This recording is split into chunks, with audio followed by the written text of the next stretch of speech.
Erica, sweetheart, the bread didn't turn out so well. Could you do something about it? What do you mean it didn't turn out well? Maybe we need a better oven? Love, I've seen some great ones for sale lately.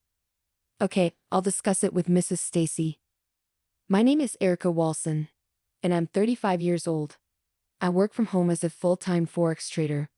I met my husband Nathan, who's 2 years older than me, at our previous job. We were both employed at a small mail order business, he in the pet food department and I in customer service for the cosmetic department. The job was challenging, often requiring us to stay late and catch the last train home. However, we always looked forward to our weekly drinks with the same group of coworkers after those long nights. Back then, we worked overtime day after day, finding little joy in life. Despite earning decent money, we had no time to spend it, and our only solace was our nightly drinking sessions. It was during these gatherings that my husband, who was part of our group, and I started dating. We got married 3 years ago. After we got married, I quit my job and stayed home for a while. During this time, I discovered Forex trading. I immersed myself in learning, buying several books, and gathering a wealth of information online. It was a challenging journey to become a Forex trader. I invested in a computer for trading, opened a trading account, and dedicated several months to studying Forex, practicing with demo trades, and trading small amounts of money. Eventually, I developed my own style and began earning consistently. However, my in-laws who live with us don't understand my job at all. Last year, my father-in-law retired.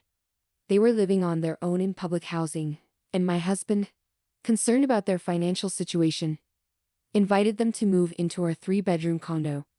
I pay the rent for our condo. When I first started with Forex trading, my husband was still working and we managed to get by. Once I began earning a steady income from Forex, I took over paying the rent and covering our living expenses. My husband said, "Dad, Mom, Erica is taking care of all our living expenses, so please feel at home." "Erica, thank you so much. We appreciate it," they replied. And that's how our life with my in-laws began. I don't do any household chores at all because we have a housekeeping service that handles everything. Mrs. Stacy, the woman in charge, is an excellent cook and takes care of all the other chores perfectly, which is a huge help. This allows me to focus on studying Forex and sharing my earning strategies on blogs and other platforms instead of doing housework. However, my in-laws aren't happy with this arrangement. Initially, when they moved in, they were modest and grateful, but after 2 months, they started complaining. Why doesn't the daughter-in-law do any housework even though she's at home? Is it really a job to just sit in front of the computer all day? Forex is just gambling. Of course, they don't say these things directly to me, but I can tell they're nagging my husband about it since he no longer has to pay rent or cover living expenses. He spends his entire salary on himself. His attire has become quite flashy. He always wears custom-made suits, brand-name shoes, and designer bags. He's always loved fashion, and now he seems quite satisfied being able to indulge in it. He used to act as a buffer against my in-laws' complaints, but recently that has changed. "You're always glued to your computer. You don't wear makeup and you only wear sweatpants. Isn't that terrible?" he said one day.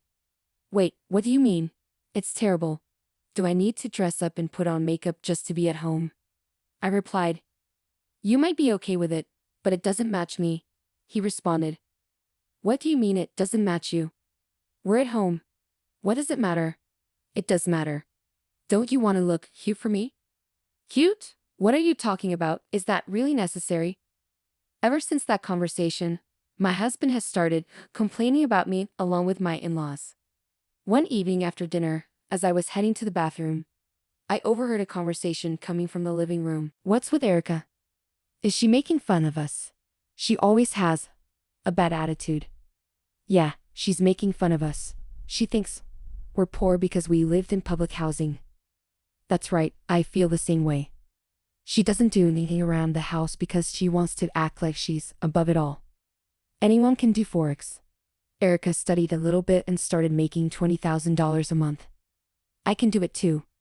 "That's right. You can do it too. She's making money from gambling that anyone can do." "Yes, she's acting all high and mighty. I don't like it, and she's not even cute. I always wonder who she thinks she is." Even though I work from home, I always had breakfast with my husband before he left for work. He still works at the same company we used to work at, so he comes home late. We both cherished our breakfast time together as our time, but he started avoiding it, saying, "I'll eat breakfast on the way." I'm good? Leaving without eating.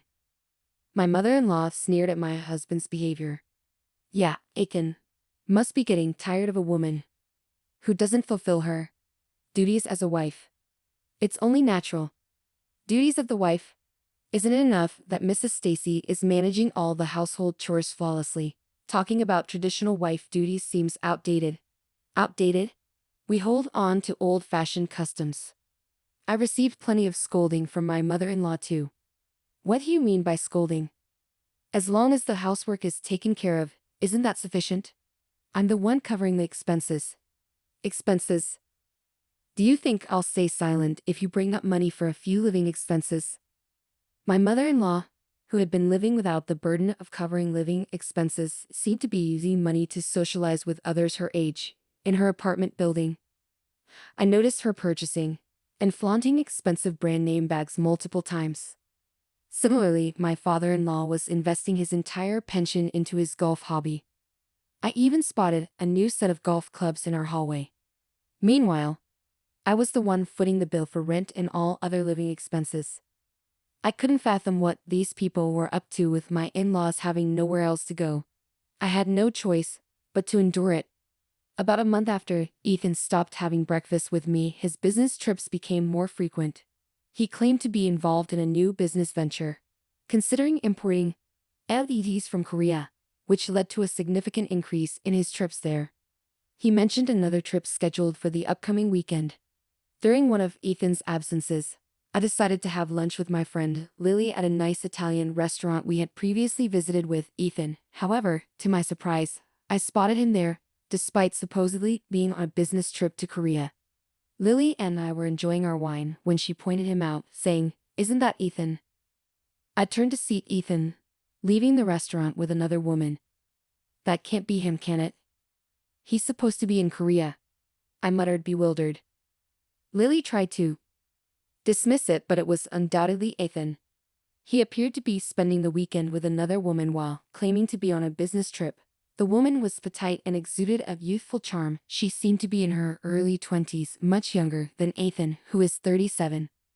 I recalled Ethan asking me, "Don't you want to look cute for me?" It became evident that Ethan was being unfaithful. So I decided to hire a private detective to investigate him on Monday. Additionally, I noticed an increasing number of packages addressed to my mother-in-law being delivered. "Are you buying more things, Mother?" I asked.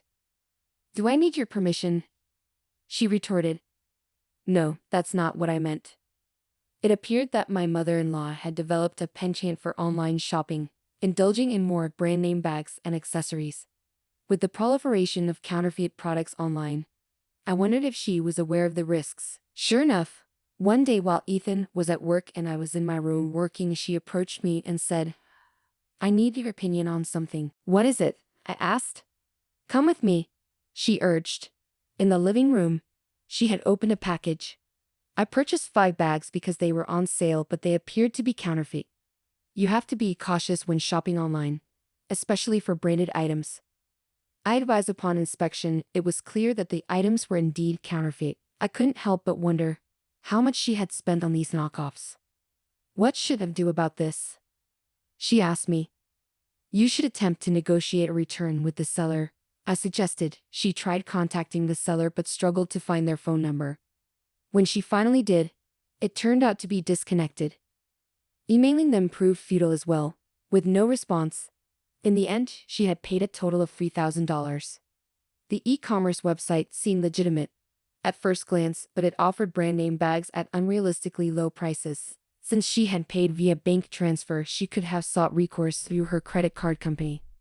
And the site had a strict no cancellation policy. "Mother, it's crucial to exercise caution when purchasing brand name items. If they're unusually inexpensive, chances are they're fake. Please consider that before making impulsive purchases solely based on price." "You're such a nag," she retorted, feeling futile in the conversation. I retreated to my room to resume my work. However, on Sunday after dinner, my father-in-law unexpectedly confronted me about my involvement in Forex. He had learned about it while golfing with his former colleagues the day before. I've heard that Forex is a scam. Are you deceiving people to earn money, Erica? What? I exclaimed, taken aback. I've heard they lure you in saying want to make easy money with Forex. We guarantee you won't lose and then trick you into investing. Your Forex activities must be a scam too, my father-in-law accused. No, I'm not persuading anyone to invest, I defended. You think you can deceive me just because I'm not tech-savvy, he challenged. No, I'm not trying to deceive you, I insisted. Do you think your father-in-law suspects you're engaging in fraud because you're making money so effortlessly? He pressed. It's not effortless, I've explained this to you numerous times, I countered. You're raking in all this cash with minimal effort. Naturally, it seems easy. Meanwhile, I'm toiling away at the company, striving to develop new ventures, he lamented. What are you suggesting? I give up Forex. If I do that, how will we afford anything? We won't be able to cover the rent, I protested. I can cover the rent, at least, my husband interjected. They failed to realize that our entire lifestyle here is sustained by my earnings as a full-time Forex trader, yet my in-laws and husband persist with their opinions. The following day, the results of the infidelity investigation I had commissioned for my husband arrived. As expected, he was guilty. He had been having an affair with a woman 12 years his junior, aged 25. She was a colleague who joined the company after I resigned, so I didn't recognize her.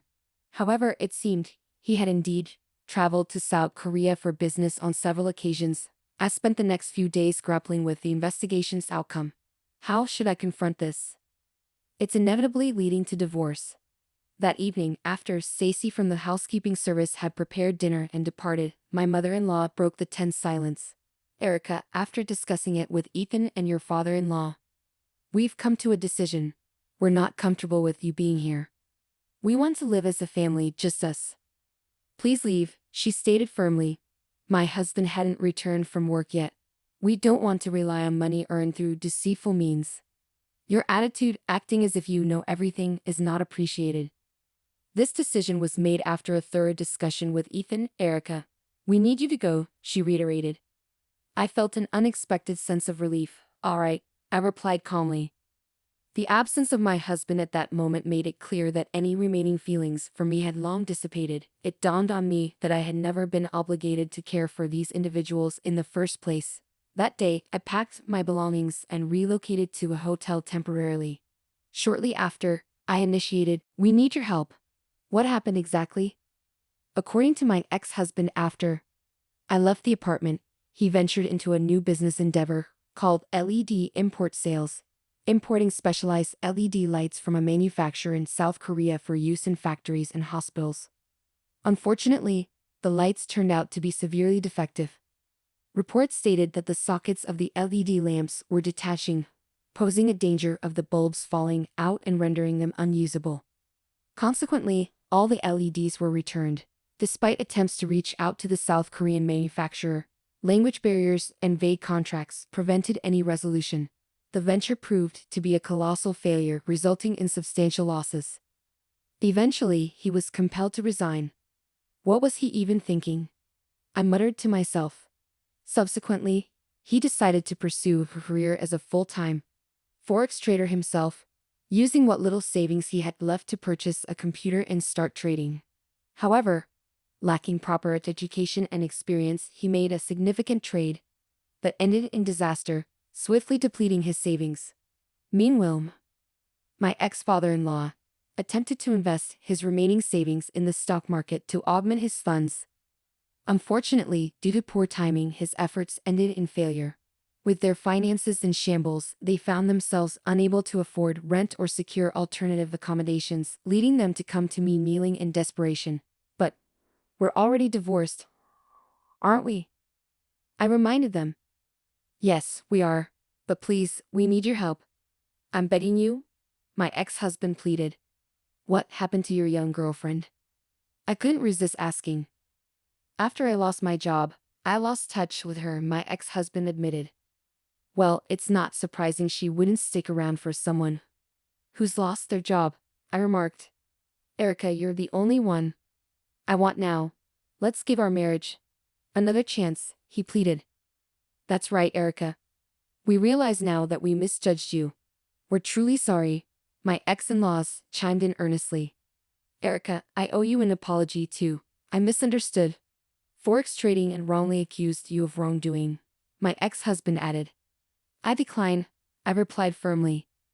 Erica, please reconsider. I admit my mistakes, and I promise I won't betray your trust again, he implored. That's right, Erica. Aiken won't cheat again. Let us return to being a happy family of four, my former in-laws chimed in. I've already said no.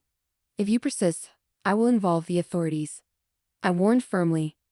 Despite their continued pleas, my ex-husband and former in-laws eventually left. They truly were an unbelievable family. Following their departure, I received several more desperate calls from my ex-husband, all pleading for reconciliation. Each time, I firmly declined. I no longer cared to know what became of them as I continued my solitary work as a trader from home. I began to feel the desire for companionship. After consulting with my friend Lily, she offered to introduce me to someone. Tomorrow, I have a meeting arranged with Lily and this individual. I'm cautiously optimistic about this new encounter.